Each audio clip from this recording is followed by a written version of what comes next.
Well, howdy, folks. Welcome back to Economics Class Live from the Woods.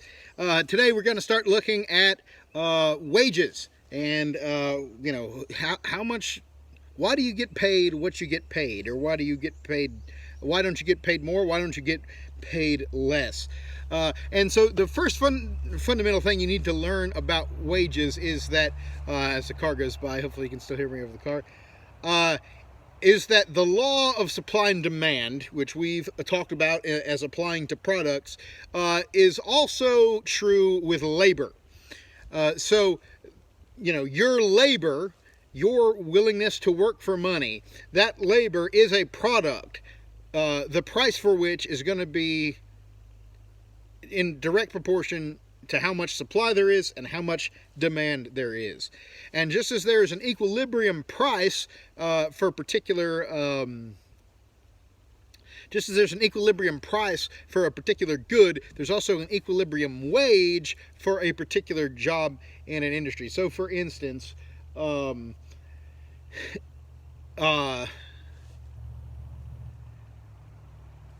like your book uses the example of a fast food employee, right? Why do fast food jobs not pay that much? Well, because they're a job that there's not a ton of demand for, but a lot of time, but they are something that you can do without having a degree sometimes, for instance. And so a lot of times it's one of the only, a lot of people, if they're at a low enough skill level, that's like the only thing they can do.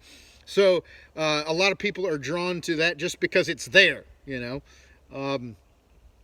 or perhaps, but if they were to raise the price of that job and they were to, increase wages, you'd have a lot more people be willing to work a fast food job.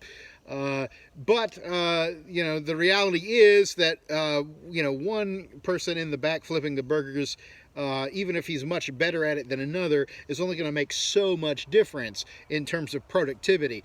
Whereas in a field like computer engineering, the difference between having a guy who's a 10 in the field and a guy who's a 5 in the field is dramatic. And so, as a result, this kind of, everything about wages is about replaceability. So, there has to be a good and service that the consumer is willing to buy. An employer is going to need a certain amount of people to provide that service. And the more irreplaceable you are, the more money you're going to make doing that. The more replaceable you are, the less money you're going to make. Look, I'm a teacher. I'm going to shoot you straight. This is an unpopular opinion. Most people will, most people who aren't even teachers are going to disagree with me about, but I am committed to telling you the truth as I see it. So I'm just going to tell you. One of my pet peeves is when people complain, why do pro athletes make more money than teachers when they're the real heroes? Are you kidding me? I hear people all the time. I cannot believe LeBron James got paid, $36 million this year, and teachers are only making $35,000 in the public school. Are you out of your mind? The difference between the greatest teacher in the world and a terrible teacher is probably, I'm going to be very generous and say it probably makes a difference of maybe at the most 6 or 7 points on their grade. At the most, and that's assuming that all the grades are on the up and up, that's on the high end, right? Most people's grades are a function of IQ and work ethic, right? Obviously, there's some things in like math where it's a little bit harder, whatever, right? Ultimately, why do teachers get paid so little? Because they're a lot more replaceable. Now, there are exceptions to this. There are some teachers, particularly if you're talking on, especially in higher education, where actually what they bring to the department is a lot more than what they're going to be able to get paid because of some macroeconomic factors. But for the most part, when people say that, they're usually talking about, public high school and elementary school teachers. Whereas LeBron James, who I don't even like, okay, I pull against the guy, but he's the best of the last 20 years. And when he left the Cleveland Cavaliers the first time and went to the Miami Heat, the value of the organization decreased overnight by tens of millions of dollars. It may have even crossed the billion mark. The value of the Miami Heat overnight increased by tens of millions of dollars, may have even crossed the billion mark. When he left Miami and went back to Cleveland, the value of that organization decreased, right? So, why? Because he's got a skill set that is, been irreplaceable. There's only been probably one person that's definitely been better. That's right, one person has definitely been better. For the record, don't let anyone fool you. Watch The Last Dance on ESPN this week if you don't believe me. There's only 3 or 4 other guys that are on the same tier with him, right? And in that particular field, the demand, because a lot more people want to watch the NBA than want to watch my YouTube videos, I can promise you that, right? Why? So the demand for that field, why? Because professional level basketball, there's a high difference of, there's a low level of replaceability for elite talent. I'm not going to pay the same price to get it.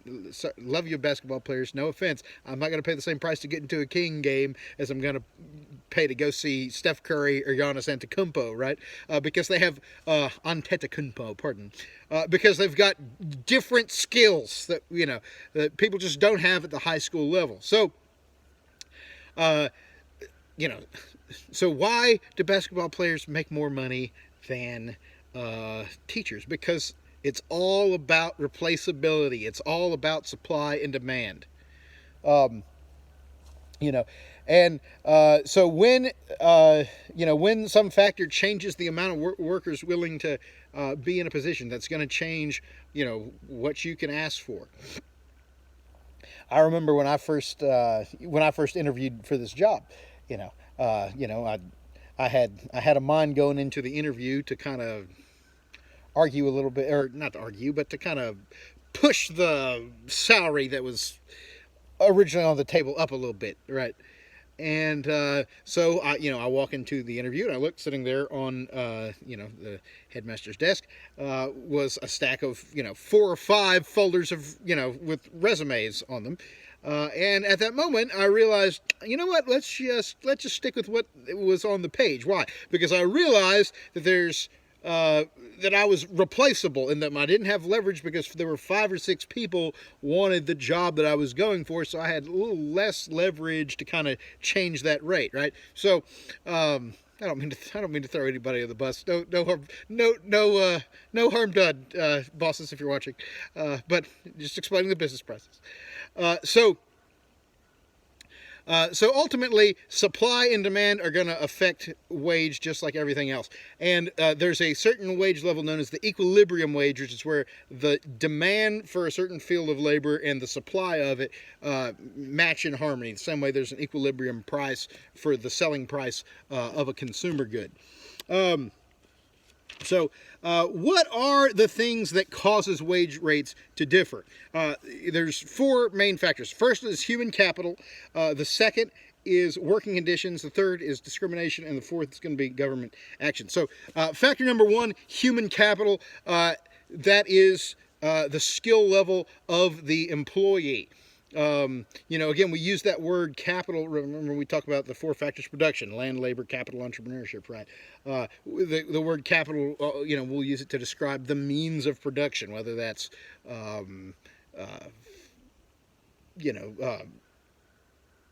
tractors or, whatever, mills, whatever kind of resources you need for whatever your job is. Well, the human capital is the human skills capable of aiding in production. Basically, the human ability for productivity. And there's kind of 3 classes of human capital that your book talks about. So the first is the unskilled worker, who is, that he doesn't have anything that really distinguishes him or her from the rest of the labor field. The second would be a semi-skilled worker.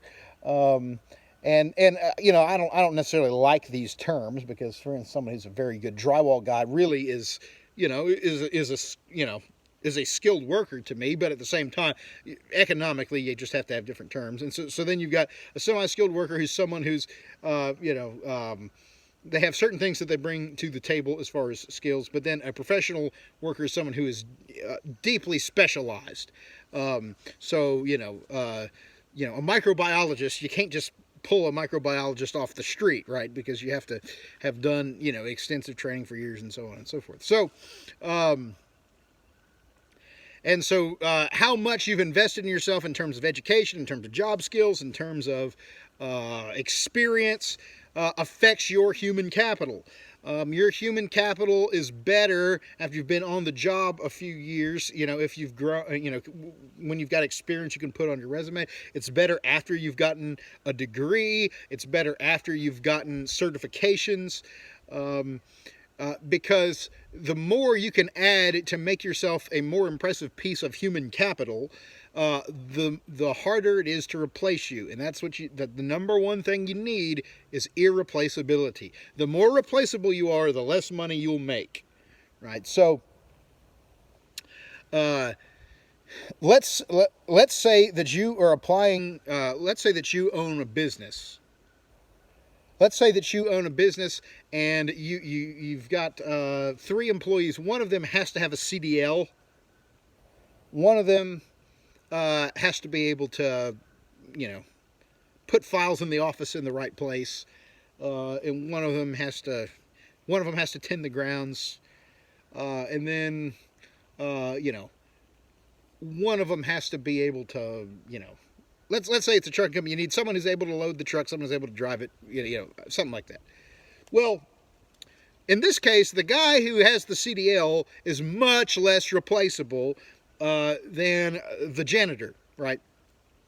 Because if the guy with the CDL decides to quit that day spontaneously, you're kind of up the creek without a paddle. So he's got a different kind of leverage in negotiation. So anytime you can add a certification, anytime you can add something good to your resume, it normally is going to pay to do that. Now, I do think some people spend too much money on their college education, and it comes back to bite them because they wind up working in jobs that they either didn't need that degree or what have you. So I think we've talked about that before. You don't want to just mindlessly go to college because everyone else does without knowing why you're doing it. But at the same time, in general, it's going to be a lot better and easier for you on the job market if you've got a degree. I think that bubble might bust in the future, but it hadn't busted yet. So right now, the rules of the game are, someone with a degree is going to have a lot more hiring options than someone who doesn't. If you know what you're going into and you know that field is an exception, that's a different deal. But you want to be able to, if you don't get a degree, you want to be able to learn some kind of trade that's going to set you apart. Honestly, like if you can become a certified welder or something like that, that can be just as good as having a degree in some cases in some fields, depending on what you want to do with the rest of your life. Find out what you want to do and then figure out how to get there. But in general, one of the big things about a degree, there's a fascinating, kind of libertarian he calls himself an anarcho-capitalist, economist by the name of Bryan Caplan, wrote a really fascinating book called The Case Against Education. I haven't read the whole book. I've heard him talk about it extensively in interviews. I'll get around to reading it one day. But where he talks about how, he wishes that companies didn't prioritize education so much because it doesn't actually contribute that much to on the job. But the reality is, he says, even in the book, he says it's better for most people to get that degree because the reality is right now, if you don't have a degree in a lot of fields, they'll chuck your resume before they even look at it, before you even get the chance to talk to them. And they say that, I think he said that in his opinion, 85% of the value of degree is what they call a signaling function, meaning it's, if they see a college degree on your resume, they know that you're able to, be conformist enough to fit through a system for 4 years. You're a hard enough worker to have stuck it out and not quit. You're, intelligent enough to be able to pass some courses. So there's certain things right off the bat that they say, okay, this person, there's some evidence that this person isn't a total turd. Now, I went to college, and I know other people who were at college, and many of them were actually turds. But if you were trying to screen them out, on paper, before you've met any of these people, and let's say you're hiring and you've got 30 resumes, you're looking at who has their name, looking at the papers that they sent in, on if you've got 25 people that have these degrees and 5 that don't, those might be the first 5 if you decide you're only going to do a certain amount of interviews that you're going to discard. So it can be important. So human capital is important, whether that looks like a degree, whether that looks like a CDL, whether that looks like a welding license, whether that looks like night school, whatever that looks like for you. But you want to grow your human capital. You want to create you want to make yourself less replaceable. Secondarily, working conditions. Some jobs have to overpay in order to attract, because the job itself is hard.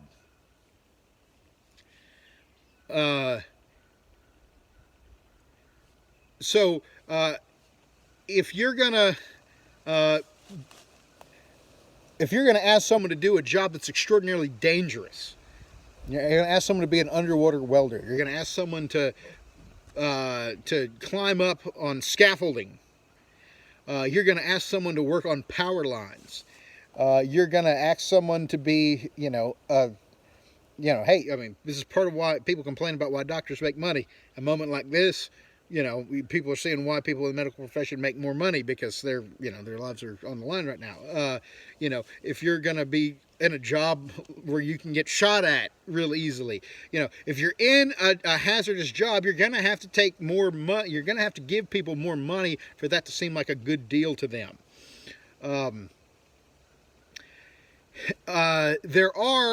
Working conditions are a big deal. There's certain jobs, like trash man is probably a very, very replaceable job skill set wise, but there's probably still a lot of people that wouldn't do it. Even if they were unemployed for a stretch, they'd try to do everything else before they became a trash man, because it stinks, literally, right? So there are certain skills that are going to require a little bit of bump to get a lot of people to do them. A job that's really hard, physical, back-breaking work, I want to get paid more for that than a job like this, where I'm not coming home just physically exhausted and burnt out every day, right? Why am I working at a small private school instead of a public school? And part of it is just I'm willing to take the pay cut to have smaller classes that are easier to manage in family atmosphere, and I can be open about Jesus, and just working conditions are nicer. It's just a more pleasant job than I had when I was making more money other places. So there's certain things that and there's certain advantages that may only exist for one person, like a person working people are going to go into certain fields because they just enjoy it or they care about what they do. And I think that's a very important decision when you try to decide what you're going to do with your life.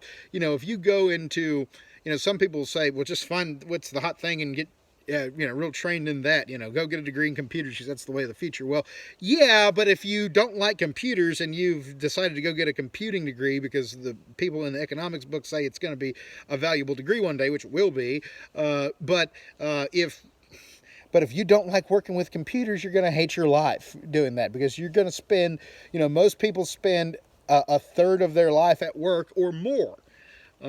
So you don't want a third of your life to suck. And again, 1/3 of that life is typically spent sleeping. So think about it. If your life at work sucks all the time, and then you're asleep for a third of it, you're down to 1/3 of your life that you can enjoy. And then there's going to be stuff that happens there too, right? So you want to find something that you can do where work doesn't seem like a bad place for you to be. You want to do something where you can actually enjoy it and have a pleasant experience. And sometimes that means it's worth it to have less money, because a lot of people take jobs that are really high paying, and then it consumes so much of their life they don't actually get to do anything with the money they just made, and they actually wind up with less quality of life than someone who's working a different gig. So you want to think about things that go into jobs. Your job work and life balance is an important thing you got to figure out. A commute, you might have a job that's making you $12 an hour over in Colombia.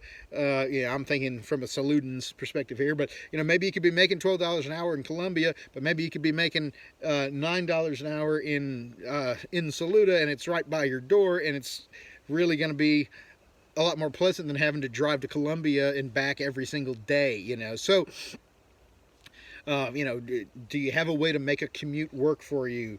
Is it going to be worth it in the long run, going back and forth? That's a major quality of life question you got to ask. So working conditions have a big impact on what people are willing to take, and it affects the demand. Because remember, the supply and demand thing, we talked about your labor as a product, but that job listing is also a product for laborers who need to sell.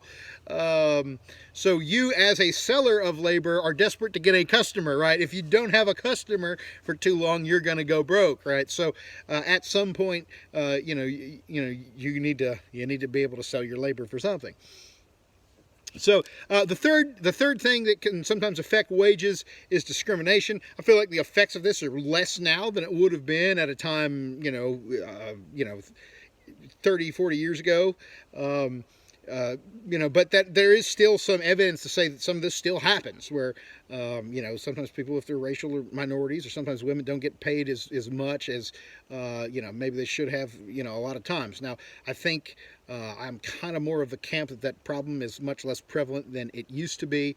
I think particularly you hear people really overweight the whole women's pay gap thing, because I think a lot of that, I've seen some really interesting numbers suggesting most of that is profession choices, but there's still some validity to that. There's still some cases where you hear of people doing the same work and getting different jobs, and this is kind of counterproductive to the company, because they're freezing out parts of the labor force by doing that. But nonetheless, it has been a reality in American history, unfortunately. And then the fourth thing is government action can make an impact as well. So, obviously, the biggest example of this in normal times would be the minimum wage. So there's certain jobs where, the logic behind the minimum wage is that there are certain jobs that the market price may drop below what someone can actually make a living doing it. And so because of that, we should make it a law that you have to charge people a certain amount of money, or you have to pay people a certain amount of money, in order to advertise that position. The problem with that is this, though, that, by doing that, you also tend to increase unemployment a little bit, because let's say, so for instance, a lot of the recent presidential candidates on the Democratic side have pushed $15 minimum wage. Well, the problem with the $15 minimum wage is that a fast food worker is not producing $15 worth of productivity in an hour. And so what happens is you wind up having a situation where you have less money with which to hire employees, so fewer people are employed. Those that stay employed are doing better, but you have fewer. But that's the trade-off. So you can say the people that still have jobs are doing better, but then there's a lot more people that don't have jobs, and that's also a problem, obviously, because people need to be able to work. So I'm undecided on. I don't know if I'm saying we should go back and undo the minimum wage altogether. I don't know if I necessarily believe that. I flirt with it, certainly, but I certainly don't want it to go up to $15 anywhere in the near future. That's just my opinion. So you can believe what you want to believe, but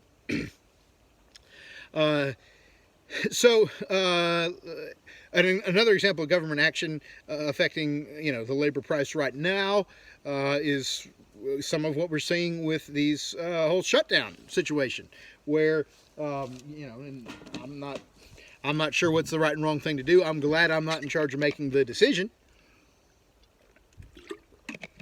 because it's extraordinarily complicated. But when you tell people that you're not allowed to do business unless you're considered essential, well, every job's essential to the person that has it, right? So, there's a lot of people who are who are broke right now, who were doing fine a month and a half ago. But hey, the government decided you're not allowed to do your business anymore, or your business, imagine you owned a movie theater, right? And the government said it's illegal to go to the movie theater for, X amount of months. Or, a lot of people have, I'm worried, there's only so many decent restaurants in this area. I'm worried that, I hope they don't close. So, you've got situations like that where, and that's not all on the government. Some of this is the fact that, people, if the movie theater was open, would I feel comfortable going to one right now? I'm not sure. I don't know if I would or not. If they open every restaurant, I probably would, to be honest. But it'd be something I'd think about. I wouldn't have thought about it, 2 months ago. So, so some of that you can't just flip a switch and make it happen. But obviously you don't want a situation where people are being told that, their business isn't allowed to function for an extreme period of time, but then you wind up, it's catch-22, because if thousands more people die, that's not good for not only for the moral thing of caring about the people that die, you also, it's bad for the economy when people die too, thinking about just in an economic perspective, because, you've got a diminishing workforce. I mean, you can look at it like that. I mean, I don't mean to sound like a ghoul talking about it. I'm just saying we're talking about economics. But, so all that factors into the decision making and why some states are going to open at different paces and stuff like this. But that's just another example of how the government can do things that affect the supply of labor. Another thing that they do that affects the supply of labor is professional licensing. And you've heard me go on my rant before about how they overdo professional licensing and it contributes to unemployment, makes it hard for people to improve themselves. But at the same time, once, a professional licensing law is in place, that has an effect on, it kind of protects the people that already have the license because it protects them from competition. So therefore, again, it makes that person more difficult to replace, if they already have the license for whatever field that they're going into.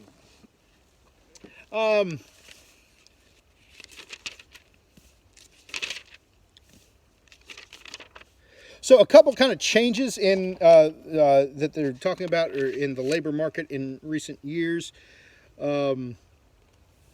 Just some kind of trends that they mention in your book, and I'll add a couple that I'm aware of just from following the news and so on. You've got, one of the major trends is increasing automation. I mentioned in the last video that the whole idea that, the reason manufacturing jobs are down is because all the jobs went overseas. In reality, it's not that jobs went overseas, it's the jobs started being able to be done by robots. And we've already discussed this in class a few times, so I don't need to go into another rant about it, but there is a very real question of, how many jobs are really going to be safe from automation? It's also possible that some of these automation experts might be overstating things and things might be kind of slower changing than we think, but there's also some reason to believe that, very soon a lot of people could be put out of work because their jobs are no longer needed. You've got, robots flipping hamburgers in an experimental McDonald's. You've got Amazon opened a walk-in retail store that has no shopkeeper, that has no cashier. You do it all by, paying on your telephone or whatever. So, self-driving cars coming soon. Well, what are all the truckers going to do when they've got self-driving 18-wheelers everywhere? I don't know. It's a very interesting question. I don't know what the answer is. As much as as much as I typically veer toward a more laissez-faire economic policy, I mean, I'm kind of open to suggestions if there's anything that we need to do to kind of prevent a situation where, a third of America is permanently out of work because robots have taken their place. And I don't know if that's unrealistic or not. So that's one thing. There's a lot more automation. Globalization has affected jobs a lot. There is some outsourcing. There's also a lot of insourcing, which is where other countries bring jobs here. So, for instance, My sister used to live in Chattanooga. One of the major employers there was Volkswagen, which is a German company. I know Toyota is a major employer in Alabama, if I'm not mistaken. So, so the whole outsourcing thing kind of runs both ways. If you were to say every nation shut their borders and don't have any plants in foreign countries, it actually might hurt America, because there's a lot of foreign plants here, and people don't ever talk about that, but that's an important factor. Also, a few changes in employment. Telecommuting has become more of a thing, meaning it's become easier in recent years for people to work from home due to the presence of all sorts of new technologies and stuff. I mean, look, we're having class, this way right now. And I think it's going to be very curious to see, once this whole coronavirus crisis is over, how many people kind of don't go back to the way things were, because I think a lot of companies are probably discovering that there's a lot of, meetings that they've been having that could have been an email. A lot of businesses are probably finding out that, hey, maybe our employees actually get more done, at their house, and they don't have coworkers chatting it up in the cubicle next to them. Of course, on the other hand, it may cut the other way. People might be like, man, people are really losing discipline bad, not being able to, having so many distractions at the house. I know, and me and my mom were talking the other day. We've both kind of been in the same boat. Of the first couple of weeks of this, it was like, man, I'm getting so much more done so fast, being able to work at home. And then once you get used to being at home for so long, it's like, oh God, I've got so much I haven't done because I've been home. And you're just, your TV's right there, and your bookshelf's right there, and all this stuff. So. But I think it's going to be curious to see. I think it's possible that future generations, maybe starting now, will do a lot less going out to work than they ever did, even if the virus crisis passes. We'll see if that materializes or not. One thing that there's been a major change in recent years is a lot more people working in what they call the gig economy, meaning working as independent contractors. And a lot, if you're an independent contractor, that means you don't have a full-time employer. You work freelance for whoever will pay you to do the job. A lot of construction people will work as independent contractors. Freelance journalists will work on that kind of a basis. The last couple years, in the introduction of things like Uber and things like that have really increased the amount of people that are working under that sort of an arrangement. And it has some pros and cons to doing something like that. So, the pro of the gig economy is you have a lot more control over your schedule. You can work when you want to, not work when you don't want to. On paper, you got to look at your financial situation. You can have a lot more to decide if you're going to take this job or not. But on the other hand, the bad side is there's a lot less of a security net. I know every day, in regular times that, I've got a job from 8:30 to 3, or 8:30, 7:30, excuse me. I'm not normally an hour late for work, am I? So anyway, I've got a job, about 8 o'clock, 7:55, yeah. So 7:55 to 3, I know where I'm supposed to be. I've got work. I'm going to get the same paycheck every month. But if you were just trying to say, what, I'm gonna work freelance as an Uber driver or as a studio musician or whatever. Work might come in droves, and then it might dry up, and so that's the downfall, of being an independent contractor. A lot more people are doing that now than used to. There's a lot of ways that you can kind of do stuff like that as side hustle now, in a way that's maybe easier than it was before. So one thing that, they talked about the rise in temporary employees, of hiring temps and stuff. The advantage of the reason companies might want to hire a temporary worker is because they don't have to invest as much in them as far as health insurance and things like that. I don't know, that may have changed since Obamacare, I'm not sure. But some of that kind of stuff. But The downside of being a temp, if you're the person, is you can just be fired at any time. It's a lot easier to be let go. One thing that your book addressed that is actually a very important point, and it's probably more salient now than when your book was printed 15 years ago, is the fact that people change careers more often. Even people that stay in the same field will typically work for more companies than they used to, but a lot of times people are not even working in the same field. So it used to be, people of my grandparents' generation, you ask what did they do, you normally had an answer like this. Like my grandpa was a logger, like that's what he did. I mean, there's a few times he was an electrician or some other things, but I look like a logger right now. There's just certain there was a certain consistency, and people would get a job at a GM plant in Detroit and work there for 40 years, working the same thing on and work for the same company for decades. And you just don't see that as often anymore. You need to be prepared going into the marketplace that you're entering into when you graduate in just a short month or so, month or two. You need to be prepared to go into multiple careers over the course of your life. It's not guaranteed that you're going to be able to stick with one thing. Because sometimes some whole career paths are going to be shut by future developments, and then there's whole career paths that are going to open that have never been opened before. So you need to be able to adjust to those realities. And you need to be able to be retrained. You don't want to be a worker that's too stuck in their ways to adapt, because that makes you more replaceable. And again, the main thing you got to learn about the value of your labor, it's supply and demand. So if you want to say there's going to be less supply of me because I'm going to have some sort of thing about me that's irreplaceable, it's going to make it harder for me to get fired, right? Again, the guy on the job that has the CDL and they need someone who has a CDL or they can't function, that person's going to have more leverage. Not that they can't be replaced, but it's harder than replacing the secretary or the janitor. So you need to be able to kind of be willing to kind of be retrained and learn on the job, because very few people work at the same plant for 40 years anymore. That's just kind of not the way of the world in 2020, the way it was in 1965. So anyway, that's it for this part. I'll come back with part 2 of this unit and talk about labor unions in just a moment.